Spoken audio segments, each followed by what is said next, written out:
On a vraiment fait 3 directs. On va essayer. Reste bien parce que ça passe déjà. Je vais identifier. Hop, tac, tac, tac, tac. Ok, c'est bon. Ok.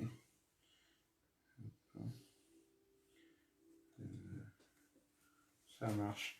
J'espère que là, vous m'écoutez et vous me ferez signe. Ah, parfait. Oh là là, c'était pas facile ce soir, hein? Ça marche. J'espère que ok, c'est très bien, très bien. Désolé ce soir, c'était compliqué, difficile. Là, c'est mieux. Ah, je sais pourquoi c'est comme ça, parce que j'avais essayé d'ouvrir l'application Zoom et Zoom c'était compliqué.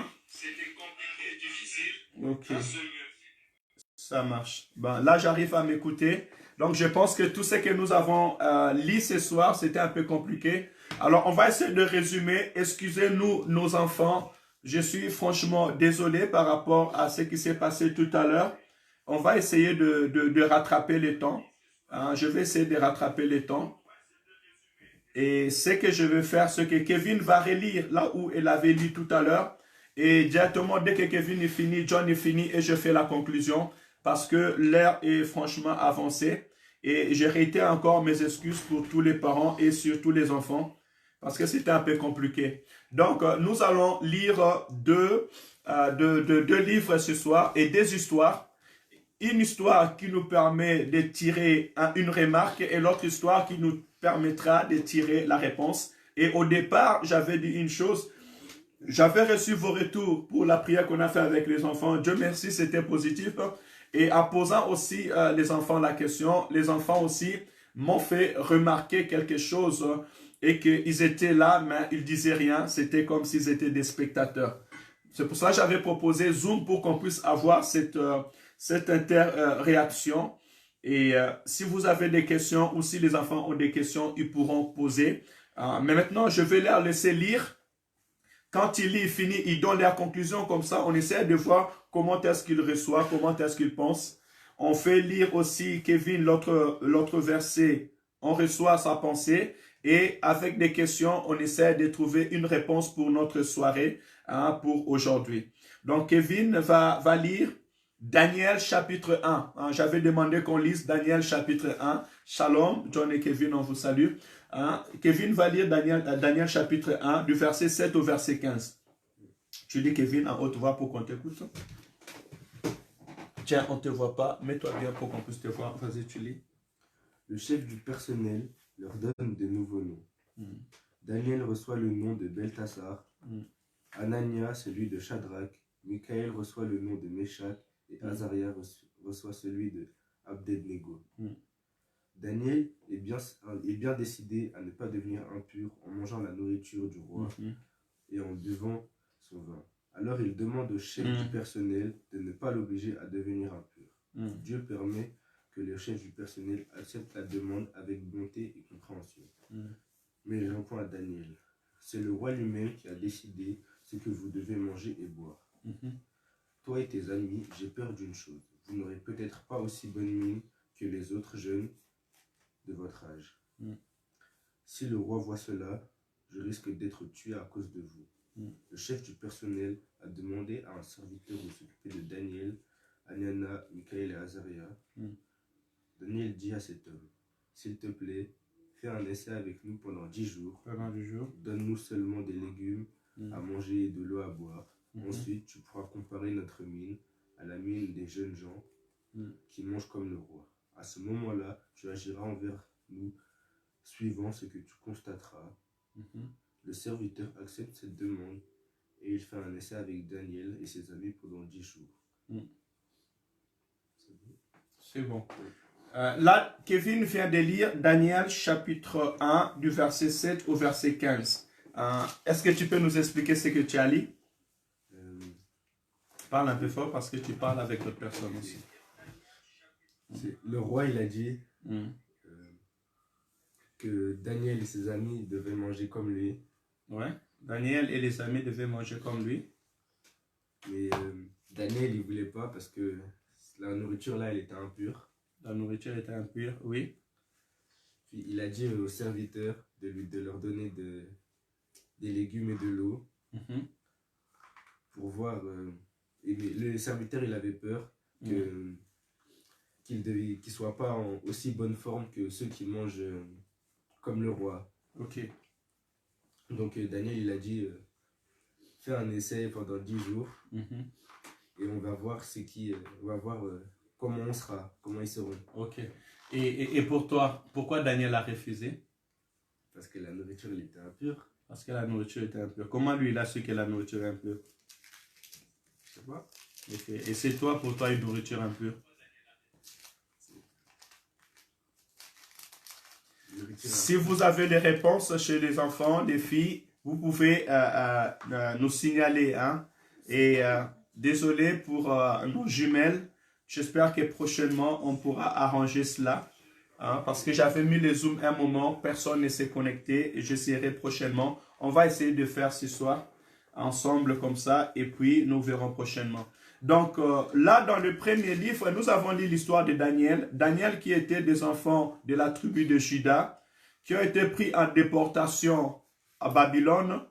Et puis, lorsqu'ils sont arrivés, le roi voulait des enfants qui étaient intelligents et sages pour pouvoir travailler au service du roi. Alors, il y avait des conditions. Donc, parmi les conditions, ces enfants devaient manger ce que le roi mangeait sur sa table. Et la parole nous dit, puisque les enfants devaient manger ce que le roi mangeait sur sa table, on leur a proposé de quoi manger. Or, parmi la proposition de ce qu'on leur a proposé, il y avait le mets où c'était de viande saignant et autres. Alors, Daniel avait préféré de manger des légumes que pouvoir manger ce qui était là. Et il a supplié le serviteur qui était là en leur disant, mais écoute, mettez-nous en observation pendant 10 jours et vous verrez si nous aurons bonne mine ou pas. Donc on voit bien que Daniel, dès son bas âge, avait cette confiance-là auprès de Dieu. Mais moi, ma question est celle-ci. Daniel était jeune et Daniel est parti dans un monde étranger et là, il refuse. Donc, cela veut dire qu'il avait des raisons. La Bible ne nous montre pas pourquoi il a refusé. Mais c'est que la Bible nous montre et la Bible nous dit que Daniel a refusé. Maintenant, nous allons lire avec John Luc chapitre 2. Et à travers ce que nous allons lire, nous pourrons trouver maintenant la réponse à cette question. Voilà. Bonsoir mon frère Nono, sois béni. Ce soir, on donne honneur aux enfants. Hein? Vas-y, John va lire Luc chapitre 2, verset 41 au verset 52. Tu lis un peu fort pour qu'on t'écoute. Les parents de Jésus allaient chaque année à Jérusalem à la fête de Pâques. Lorsqu'il fut âgé d'une 12aine d'années, ils y montèrent selon la coutume de la fête. Puis quand les jours furent écoulés et qu'ils s'en retournèrent, l'enfant Jésus resta à Jérusalem. Son père et sa mère ne s'en aperçurent pas. Croyant qu'il était avec leurs compagnons de voyage, ils firent une journée de chemin et le cherchèrent parmi leurs parents et leurs connaissances. Mais ne l'ayant pas trouvé, ils retournèrent à Jérusalem pour le chercher. Au bout de 3 jours, ils le trouvèrent dans le temple, assis au milieu de docteurs, l'écoutaient et l'interrogeaient. Tous ceux qui l'entendaient étaient frappés de son intelligence et de ses réponses. Quand ses parents virent qu'il... Oui, quand ses parents virent Jésus, il lui dit, mon enfant, pourquoi as-tu agi de la sorte avec nous? Vois, ton père et moi, nous te cherchions avec angoisse. Il leur dit, pourquoi me cherchez-vous?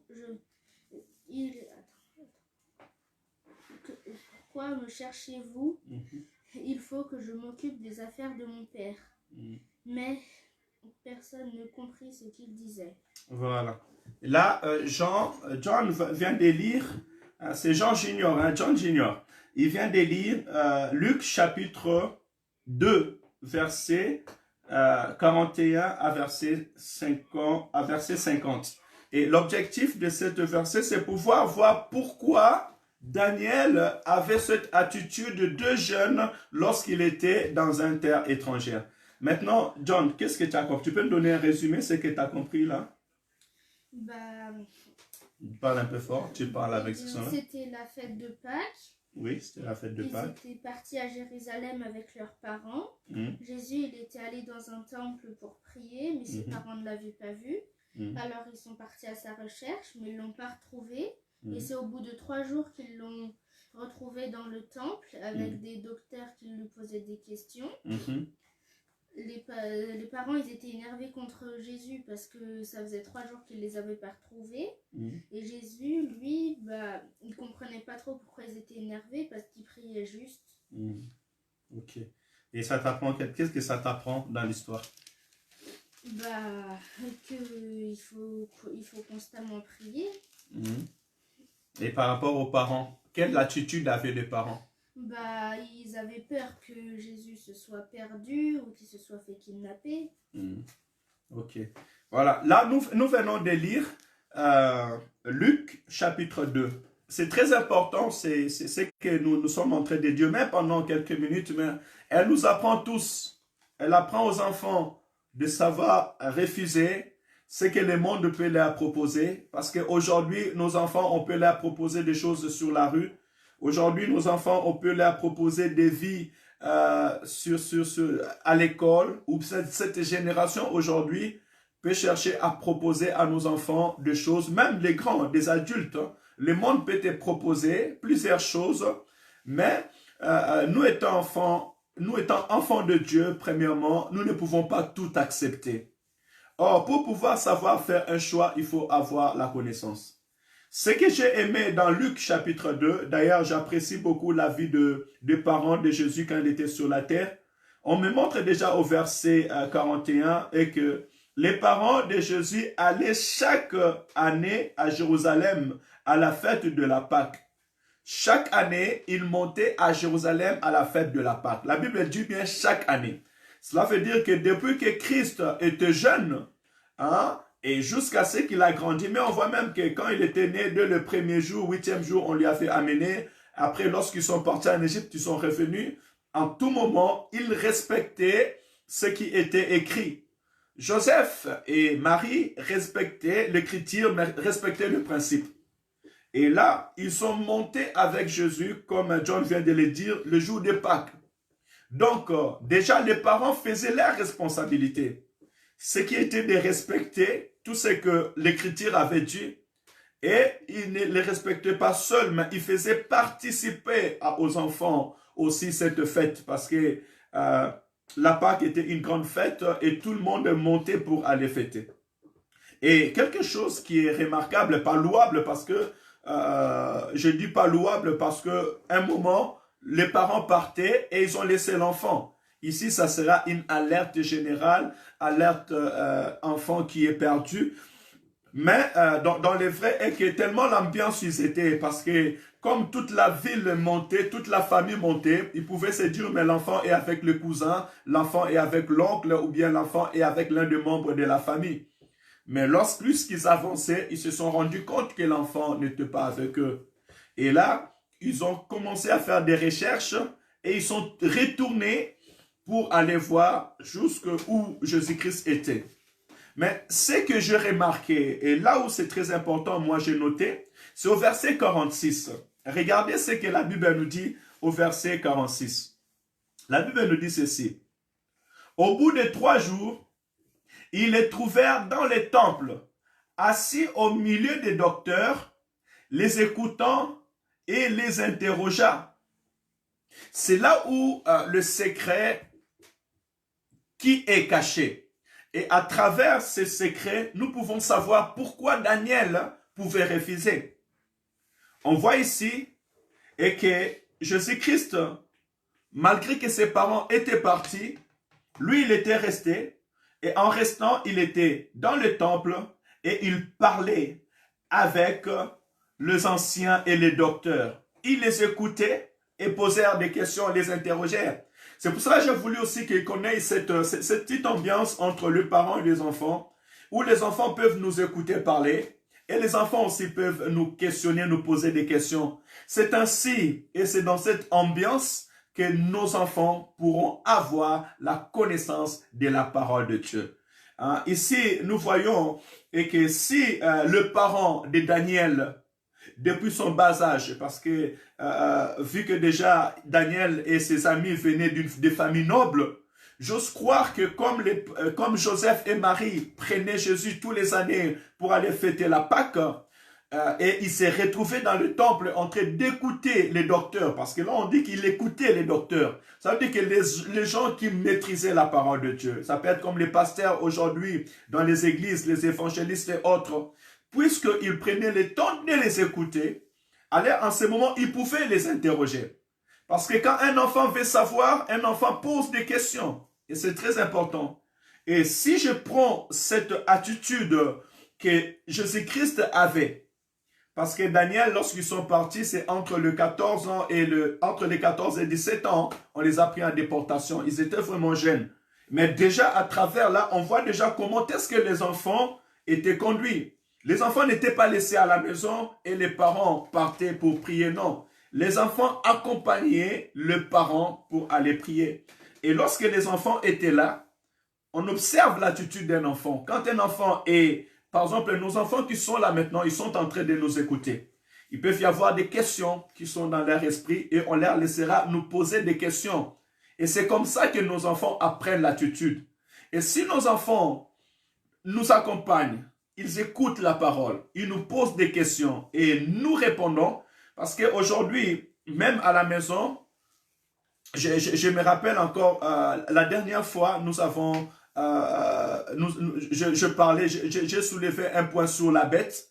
Et le dimanche, quand je prêchais le matin, je parlais de la 4e bête. Et celui qui vient venir me poser la question, c'est Kevin qui m'a dit, mais papa, hier on a parlé d'une bête au verset 13, et comment tu as dit la 4e bête ce matin? C'est parce qu'il avait écouté. Et là, j'étais prié de l'expliquer que Daniel avait vu 4 bêtes et je parlais du 4e bête. Et tandis que dans le livre d'Apocalypse, Jean avait vu une bête qui est sortie des eaux. Donc, le fait que les enfants écoutent, les enfants peuvent nous poser la question et pour eux, ça sera une connaissance qui sera rajoutée. Et même s'ils se retrouvaient demain, comme Daniel, dans un pays étranger ou bien au dehors de la maison et qu'on venait leur proposer ce qui n'est pas écrit dans l'écriture, ils pourront refuser dans leur conscience et dire non. Et je pense que c'est très important ces choses. Nous sommes aussi appelés, aussi étant parents, à pouvoir avoir ce temps de partager avec les enfants. Et pour pouvoir donner à l'enfant la connaissance, ce n'est pas seulement, c'est en tout temps. Si vous lisez là où nous avons lu dans le livre de Deutéronome chapitre 6, si j'ai bonne mémoire, c'est en tout temps. La Bible nous dit que parlez à vos enfants la parole de Dieu sur le champ, quand vous êtes sur le chemin, le matin et le soir. Inculquez-leur cette parole. Montrez-leur l'amour de Dieu en tout temps. Même sur la table, le fait de prier, le fait de parler sur un mot, dans une conversation, mais que nos enfants aient ce temps d'écouter la parole de Dieu et aussi de recevoir des réponses qui pourront sortir d'eux. Je suis désolé pour les enfants encore ce soir qu'on n'a pas pu participer sur Zoom comme ça. On pouvait leur laisser la place de pouvoir poser des questions. Et je ne sais pas si vous avez des questions à poser par rapport à ce qu'on a lu. Tu n'as pas de questions? Non. Tu as tout compris? Hein? Ou c'est moi qui va poser des questions alors? Tu as des questions à poser? Non, il n'a pas de questions à poser. Est-ce qu'il y a un enfant qui a une question à poser? S'ils ne sont pas partis dormir, on va finir dans 5 minutes, on aura déjà fini. Maintenant, je vais poser une question par rapport à ce que je viens de lire tout à l'heure. Dans le livre de Daniel, on nous a montré que Daniel a refusé. Et ici, dans les livres de Luc, on nous a montré comment est-ce que Jésus a grandi. Et pour vous, pourquoi Daniel avait refusé de manger le mets? Qu'est-ce qui lui a poussé à refuser? La parole de Dieu. C'est la parole de Dieu qui a poussé Daniel à refuser. Bravo. Ça, c'est une très bonne réponse. C'est la parole de Dieu qui l'a poussé à refuser. Pourquoi tu as dit c'est la parole de Dieu? Parce que tout à l'heure, tu avais dit que manger de la viande saignante, c'était impur. Mm. Et vu que tu avais dit qu'il y en avait, et que c'est Dieu qui avait dit qu'il ne fallait pas manger de la viande saignante, etc. C'est pour ça que j'ai dit que c'était la parole de Dieu. Voilà, très important. Tu es d'avis ou tu veux augmenter quelque chose? Non. Donc, nous voyons déjà qu'à travers la parole de Dieu, nos enfants peuvent être enseignés et apprendre. Et maintenant, la question que je vais te poser. Imagine-toi aujourd'hui, tu es dans la maison du roi, tu es dans le palais royal, tu es sur la table et le roi te donne à manger. Tu vas faire comme Daniel ou pas? Kevin, tu vas faire comme Daniel ou tu vas tout manger ou tu vas dire non, non, non, la parole de Dieu dit, ça je ne peux pas toucher. Ou imagine-toi, ben, vous êtes sur la route et puis vous partez, hop, il y a parmi des amis que tu ne connais pas, mais par exemple, qui est un voleur et qui dit, tiens, regarde, ces vélos-là, c'est bien. Tiens, prenez-les. En plus, elle n'a pas de laisse. Qu'est-ce que tu vas faire? Tu vas lui dire, non, ça, c'est du vol, c'est interdit. Ou tu vas dire, allez-y, allons-y, il n'y a personne. Non, je vais dire non. Tu vas dire non. Pourquoi tu vas dire non? Parce que c'est pas bien. Parce que c'est pas bien, parce que la parole interdit. Vous voyez, des fois, salut maman Nathalie, soyez bénie. Aujourd'hui, c'est la prière spéciale avec les enfants. Et on veut utiliser ces outils pour que nos enfants puissent participer dans cet apprentissage de la vie chrétienne. Donc, nous voyons à travers cela, même les enfants nous ont répondu, et que si Daniel avait refusé de manger le mets du roi, c'est parce que la parole de Dieu lui montrait que cette mets n'était pas bon. Donc, il est de notre part aussi aujourd'hui. Nous voyons ce qui se passe dans la génération. Nous voyons cette génération, comment elle avance à 1000 à l'heure. Et nous voyons, comme j'avais dit la dernière fois, que les lois sont changées, des statuts sont changés. Ce qui était illégal est devenu légal aujourd'hui. Donc, il nous est maintenant de notre responsabilité étant parents de faire comme Joseph et Marie faisaient. On dit que chaque année, Joseph et Marie montaient pour aller à la fête de Pâques. Donc, ils avaient à cœur de respecter les principes de Dieu. Donc, si aujourd'hui, nous, les parents, nous avons déjà nous-mêmes à cœur de respecter la parole de Dieu, les principes de Dieu, dans la prière, nos rendez-vous de prière, ou bien, disons, exemple, aujourd'hui, le dimanche, nous sommes à l'église, ou bien dans notre vie quotidienne, nous prions, nous rendons grâce quand nous mangeons, nous essayons de vivre la paix, l'amour, la joie au milieu de nous, les enfants l'apprendront. Et aussi, on nous montre que Joseph ne laissait pas l'enfant Jésus.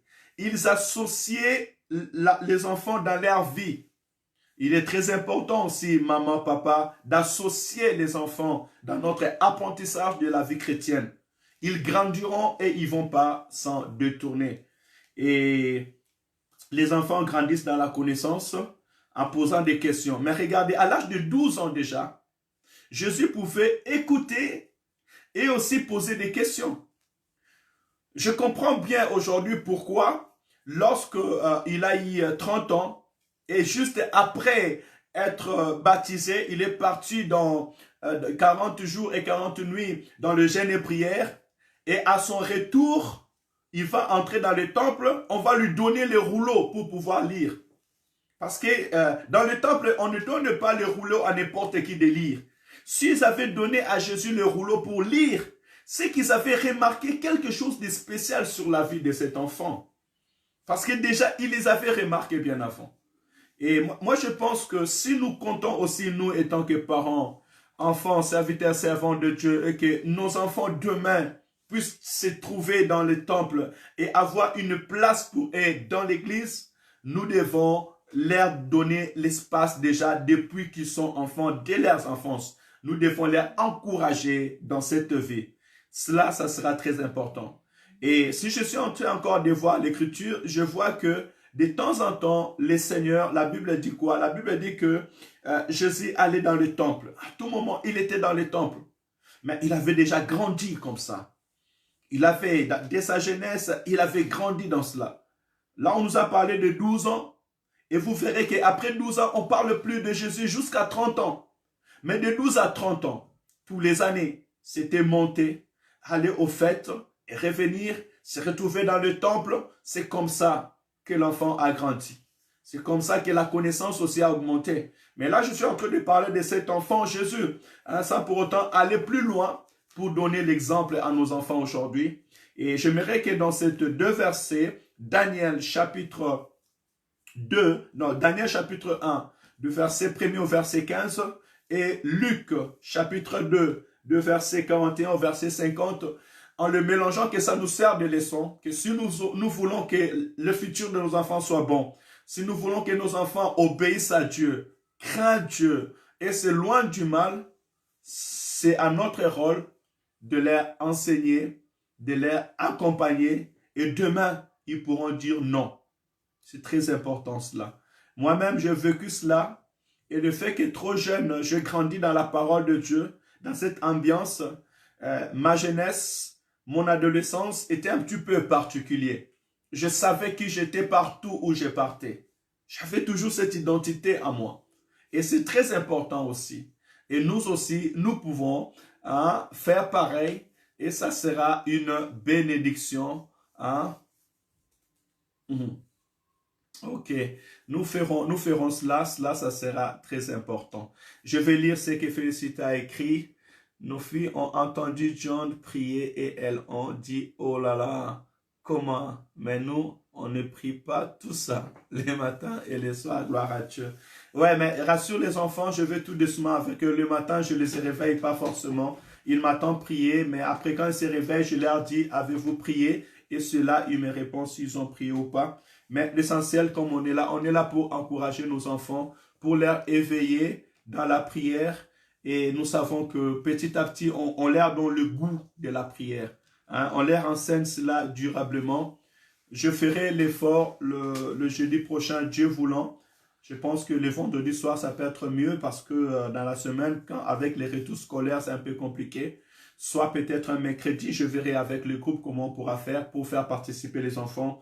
Il est déjà 21h30. Je pense qu'on a pris un peu plus de temps. Excusez-nous les enfants parce qu'on n'a pas pu se connecter sur Zoom.